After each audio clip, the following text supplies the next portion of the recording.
엄마, 무서워. 전이야. 엄마 손 놓지 마. 절대 놓으면 안 돼. 2016년 5월 새벽 2시 두만강 한가운데 김여정 전용기를 탔던 승무원과 14살 딸이 얼음장 같은 물속에서 떨고 있었습니다. 100m 저편에서 순찰대 불빛이 점점 가까워지고 있었습니다. 10m, 5m, 그 순간 무전기 소리가 들렸습니다. 그들의 운명은 어떻게 되었을까요? 여러분 이 영상을 보며 느끼신 점 꼭 댓글로 들려주세요. 여러분의 한마디 한마디가 큰 힘이 됩니다. 특히 우리 50대, 60대, 70대 어르신 여러분, 6.25 시절과 북한에 대한 기억, 생각, 느낌을 나누어 주시면 다음 영상 제작에 참고하고 이야기를 전달해 드리겠습니다. 자, 그럼 시작하겠습니다. 그 모든 것은 이렇게 시작되었습니다. 2015년 5월 평양에서 베이징으로 향하는 비행기 안. 제가 탄 건 김여정 동지의 전용기였습니다. 저는 고려항공 국제선 승무원, 최고 권력층을 모시는 특별승무팀 소속이었어요. 여러분, 북한에도 신분이 있습니다. 저희 집안은 핵심 계층이었어요. 아버지가 김일성 주석님 전용기 부기장을 지내셨거든요. 덕분에 평양 김일성 광장 근처 25평 아파트에서 살았습니다. 온수가 나왔어요. 북한에서 온수 나오는 집이 100집 중 한 집도 안 됩니다. 한 달에 한 번씩 특별 배급도 받았어요. 쌀 10kg, 돼지고기 3kg, 식용유, 설탕, 초콜릿까지. 일반 주민들은 옥수수밥도 못 먹을 때 저희는 흰쌀밥에 고기 반찬을 먹었습니다. 외화 상점에서 일본 시세이도 화장품도 샀어요. 한 개에 $100가 넘었지만요. 딸아이 옷도 중국산 브랜드로 입혔습니다. 비행 전날부터 특별 숙소에 48시간 격리됩니다. 보위부가 몸 수색을 해요. 머리끝부터 발끝까지, 속옷속까지 다 뒤집니다. 비행기에 오르면 더 긴장됩니다. 좌석 간격, 물 온도, 화장실 휴지 방향까지 10번도 넘게 점검해요. 제 동료는 커피 온도가 2도 차이 났다고 한 달 재교육 받았어요. 규칙이 있습니다. 첫째, 먼저 말 걸지 않기. 둘째, 눈 마주치지 않기. 셋째, 서비스할 때 무릎 꿇고 고개 숙이기. 넷째, 본 것 들은 것 입 밖에 내지 않기. 이 규칙을 어기면 목숨이 위험합니다. 그날 비행은 3시간 걸렸어요. 김여정 동지는 내내 서류를 보셨습니다. 물을 드릴 때 손이 떨렸어요. 만약 쏟기라도 하면 등에 식은땀이 났습니다. 평양에 돌아와 보고서를 씁니다. 몇 시에 뭘 드셨는지, 무슨 표정이셨는지 한 장 한 장 적어 보위부에 제출하죠. 집에 돌아오니 14살 딸아이가 반겼습니다. 엄마, 오늘은 어땠어? 좋았어, 선이야. 엄마가 중요한 일 하잖니. 그때는 자랑스러웠어요. 수백만 명 중 선택된 사람. 당에 충성하는 핵심 일꾼. 하지만 베이징 공항에서 본 중국 승무원들이 머릿속에 남았습니다. 그들은 자유롭게 웃고 있었어요. 왜일까요? 같은 하늘을 나는데 왜 우리는 다른 걸까요? 그 작은 의문이 제 인생을 바꿔놓을 줄은 몰랐습니다. 그 의문은 커져갔습니다. 2015년 여름, 김여정 동지 베이징 방문이 잦아졌어요. 한 달에 2~3번씩 비행했습니다. 베이징 서우드 공항 VIP 대기실에서 기다리는 시간, 저는 다른 세상을 봤어요. 중국 항공사 승무원들이 지나갔습니다. 웃으면서 수다 떨고, 커피 마시고, 전화로 가족과 통화했어요. 자유로웠습니다. 우리처럼 보위부가 감시하지도 않고, 말 조심할 필요도 없었어요. 한 번은 중국 남방항공 승무원이 제 옆에 앉았어요. 스마트폰으로 뭔가를 보며 웃는 거예요. 그때 제 눈에 들어온 건 한국 드라마였습니다. 한글 자막이 보였거든요. 심장이 두근거렸어요. 북한에서 남한 것을 보면 정치범 수용소 가는 겁니다. 하지만 눈을 뗄 수가 없었어요. 공항 주차장에서 조선족 아저씨가 다가왔습니다. 동무.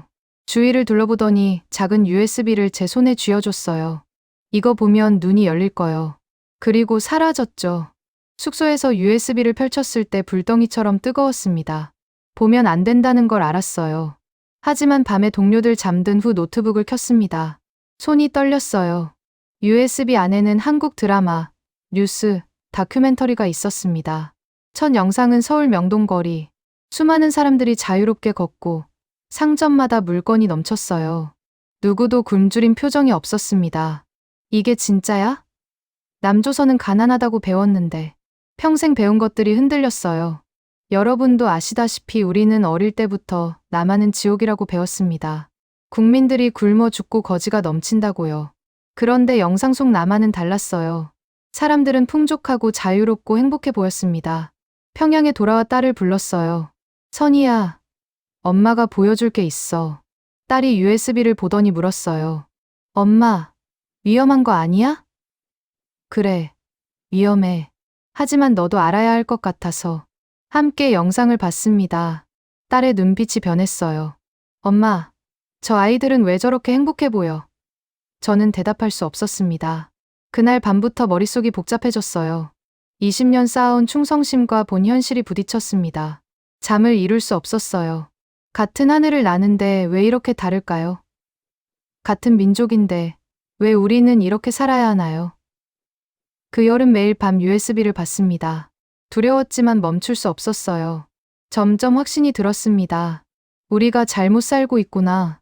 그 깨달음이 현실이 되는데 오래 걸리지 않았습니다. 2015년 가을, 제 동료 김정아가 사라졌어요. 저와 3년째 함께 김여정 동지 전용기를 탔던 친구였습니다. 평범한 비행이었어요. 베이징 다녀오는 일정. 정아가 웃으며 말했어요. 언니, 이번에 중국 화장품 하나만 사올게요. 딸 생일 선물로. 저는 고개를 저었죠. 조심해. 단속이 심하다던데. 괜찮아요. 한 개쯤이야. 다음 날 정아가 출근하지 않았습니다. 전화도 안 받고 집에도 없었어요. 사흘, 일주일이 지났습니다. 정아는 사라졌어요. 나중에 들으니 베이징에서 산 화장품 때문에 보이부에 끌려갔답니다. 누군가 신고했대요. 고려항공 본부에서 긴급 회의가 열렸습니다. 보이부가 와서 우리를 조사했어요. 최근에 이상한 물건 본 적 있나? 제 차례가 왔을 때 심장이 터질 것 같았어요. USB가 떠올랐거든요. 없습니다. 보이부 사람이 제 눈을 빤히 봤어요. 한 번의 실수가 3대를 망친다는 거 아나? 집에 돌아와 거울을 봤습니다. 얼굴이 창백했어요. 딸이 물었어요. 엄마, 정아 이모는 어디 갔어? 대답할 수 없었습니다. 일주일 후 정아네 집이 봉인됐다는 소식을 들었어요. 가족들도 다 끌려갔대요. 북한에선 한 사람이 죄 지으면 가족 모두가 벌 받습니다. 3대 연좌제로요. 우리 승무원들은 더 조심스러워졌습니다. 말도 함부로 못하고 서로 눈치만 봤어요. 누가 신고할지 모르니까요. 어느 날 출근하니 보이부가 사물함을 뒤지고 있었어요. 불씨 검열. 제 차례가 왔을 때 온몸에 식은땀이 흘렀습니다. 다행히 USB는 집에 뒀지만요. 그날 저녁 집에 돌아와 딸을 꼭 안았습니다. 딸이 물었어요. 엄마, 왜 그래? 눈물이 났어요. 선이야, 미안해. 너를 이런 세상에 태어나게 해서. 엄마, 무슨 소리야. 그날 밤 결심했습니다. 이대로는 안 되겠다고. 정아처럼 어느 날 사라질 수는 없다고. 내 딸만은 이렇게 살게 할 수 없다고. 하지만 어떻게 해야 할지 막막했습니다. 탈출은 죽음을 각오해야 하는 일이니까요. 2016년 봄, 결정적 순간이 왔습니다. 고려항공 본부에서 전화가 왔어요. 박선희 동무, 사흘 후 보이부 재조사가 있을 예정이오. 재조사, 정아도 재조사 후 사라졌습니다. 그날 저녁 딸과 저녁을 먹었어요. 선희야, 만약 우리가 여기 떠날 수 있다면. 딸의 눈이 커졌어요. 엄마 말은 대답만 해줘. 엄마랑 갈 수 있겠니? 딸이 천천히 고개를 끄덕였어요. 엄마가 가는 곳이면 어디든. 눈물이 났습니다. 이 아이는 겨우 14살인데 준비를 시작했습니다. 비행하며 받은 팁을 모아뒀어요.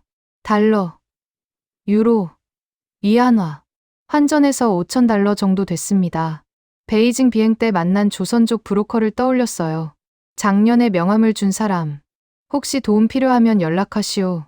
베이징에서 브로커를 만났습니다. 공항 근처 식당이었어요. 도와주실 수 있나요? 가능해요. 하지만 비용이 두 사람이면 $10,000요. 제 돈의 2배였어요. 일단 절반만 드릴게요. 나머지는 한국 가서. 브로커가 고개를 저었어요. 성금으로 받습니다. 간청했습니다. 제발 도와주세요. 딸만이라도. 브로커가 생각하더니 말했어요. 당신이 승무원이면 베이징 올 수 있죠. 다음에 올 때 딸 데리고 오세요. 공항에서 탈출시켜 드릴게요. 평양으로 돌아와 어머니를 찾아뵀습니다. 일은 넘으신 어머니, 선희가 공부가 힘들대요. 친척 집에 보내려고요. 거짓말이었어요. 진실을 말할 수 없었습니다.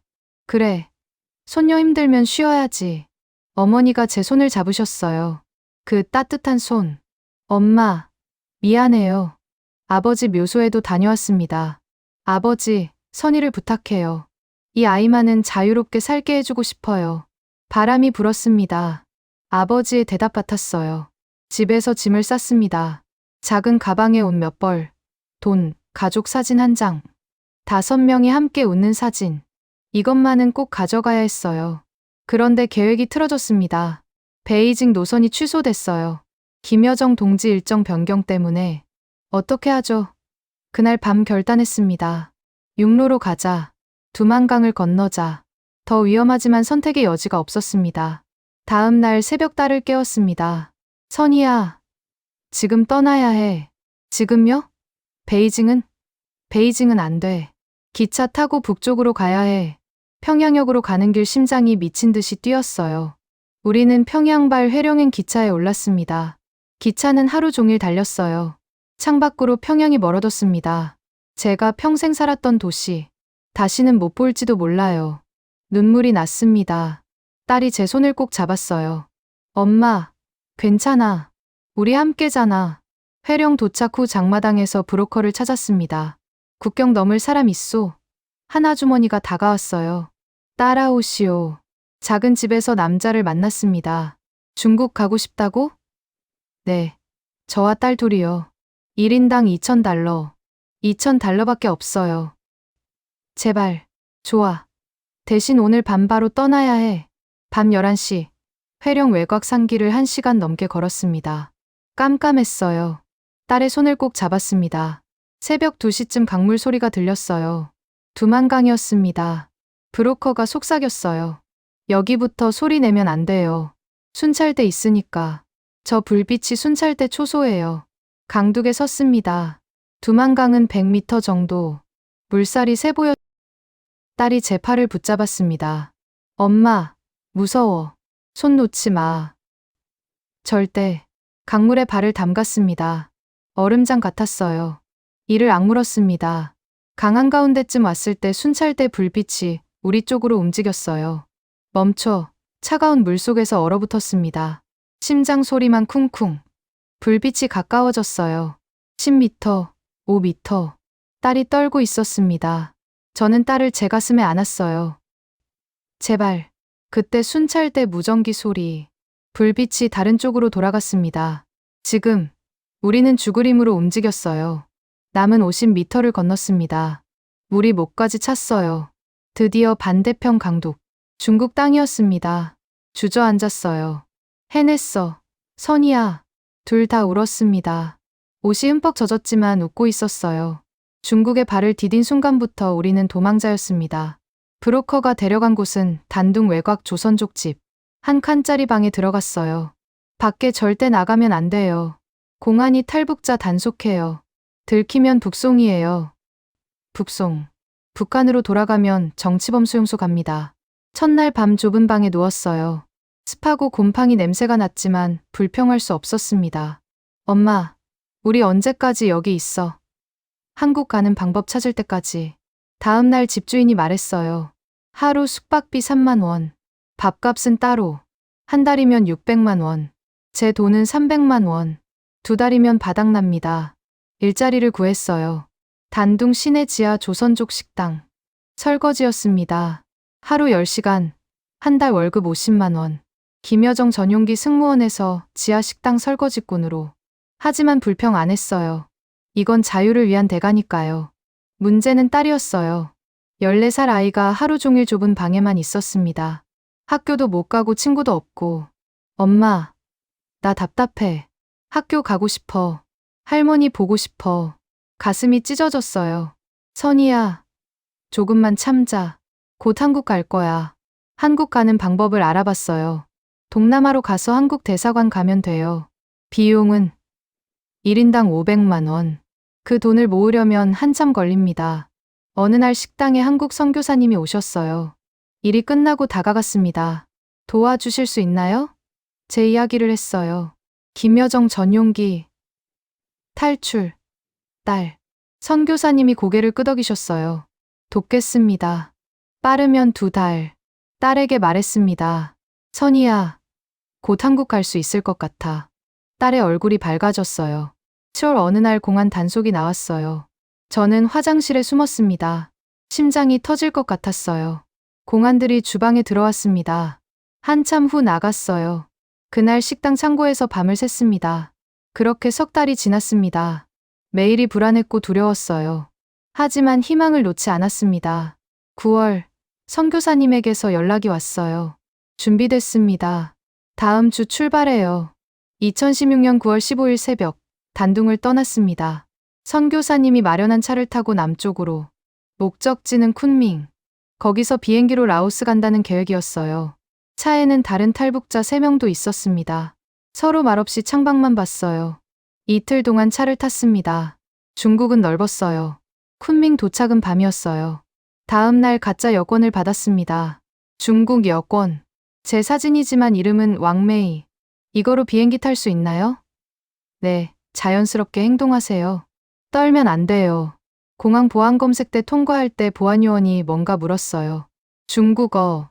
저는 못했어요. 선교사님이 대답하셨습니다. 통과했어요. 비행기에 올랐습니다. 좌석에 앉아 안전벨트를 매는데 손이 떨렸어요. 딸이 제 손을 잡았어요. 엄마, 괜찮아. 비행기가 이륙했습니다. 중국이 멀어졌어요. 이제 정말 남쪽으로 가는구나. 2시간 후 라오스 비엔티안 착륙. 현지 선교사님 안내로 외곽집으로 갔어요. 여기서 태국 비자 기다려요. 일주일 걸려요.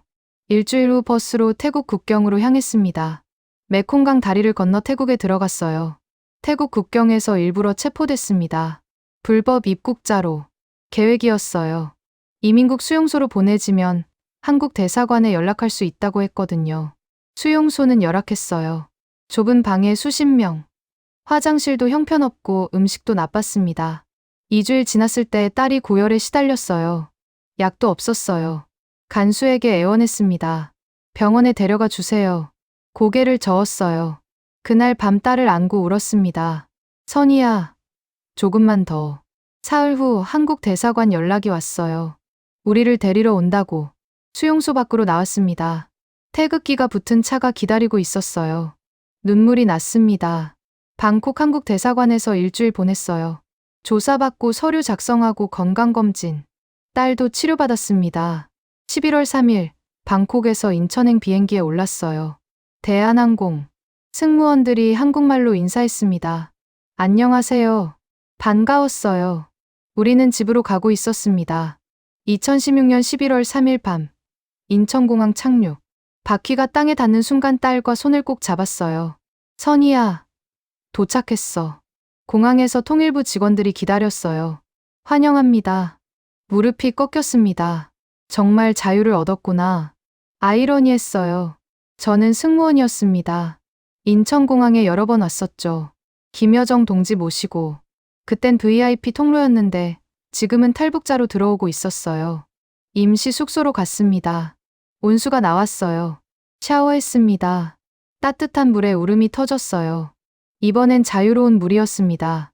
하나원 생활이 시작됐어요. 석 달 동안 나만 사회 적응 배우는 곳. 스마트폰을 받았습니다. 아이폰. 이렇게 누르면 인터넷 돼요. 집에서 인터넷? 그날 밤 유튜브를 켰어요. 북한 검색. 수천 개 영상. 밤새 봤습니다. 마트에 갔습니다. 이마트. 들어서는 순간 멈췄어요. 물건이 너무 많았습니다. 과일, 고기, 생선, 과자. 이게 다 살 수 있어요? 네, 돈만 있으면. 딸에게 딸기를 샀어요. 딸이 베어 물더니 눈물을 흘렸어요. 엄마, 이게 자유의 맛이야? 적응은 쉽지 않았어요. 말투가 달랐습니다. 동무, 이거 얼마요? 사람들이 이상하게 봤어요. 이거 얼마예요? 천천히 배웠습니다. 가장 힘든 건 그리움. 평양에 둔 어머니. 밤마다 꿈에 나타났어요. 석 달 후 하나원 수료. 서울 구로구 원룸을 얻었어요. 딸은 대안학교에 들어갔습니다. 저는 여행사에 취직했어요. 항공권 예약 일, 승무원에서 예약 직원으로. 하지만 불평 안 했어요. 자유로운 일이니까요. 어느 날 김포공항 근처 카페에 갔어요. 창밖으로 비행기가 보였습니다. 나도 저렇게 날았는데. 고개를 저었어요. 아니야. 그건 자유가 아니었어. 지금이 진짜 자유야. 지금은 2025년. 탈북한 지 9년. 딸은 대학생이 됐어요. 항공서비스학과. 엄마, 나 승무원 되고 싶어. 왜 힘든 길을? 엄마는 자유 없이 날았잖아. 나는 자유롭게 날고 싶어. 울컥했습니다. 그래. 그게 엄마가 모든 걸 버린 이유야. 평양 어머니를 생각합니다. 지금 79. 건강하실까요? 연락할 방법이 없어요. 하늘에 기도할 뿐. 어머니, 건강하세요. 딸은 잘 살고 있어요. 언젠가 통일이 되면 어머니를 만날 수 있을까요? 모르겠어요. 하지만 희망을 버리지 않습니다. 우리 세대는 못 보더라도 우리 아이들은 하나 된 하늘을 날 수 있기를. 남과 북이 자유롭게 오가는 그날이 오기를. 여러분, 자유는 공짜가 아닙니다. 북한에는 아직도 2,500만 명이 자유 없이 삽니다. 그들을 기억해 주세요. 그들도 우리와 같은 사람이라는 걸. 날이 많이 추워졌습니다. 감기 조심하시고 오늘도 행복한 하루 보내세요. 다음 이야기를 만나보시려면 구독과 좋아요 부탁드립니다. 그럼 또 다른 우리의 동포 이야기를 들고 찾아뵙겠습니다. 감사합니다.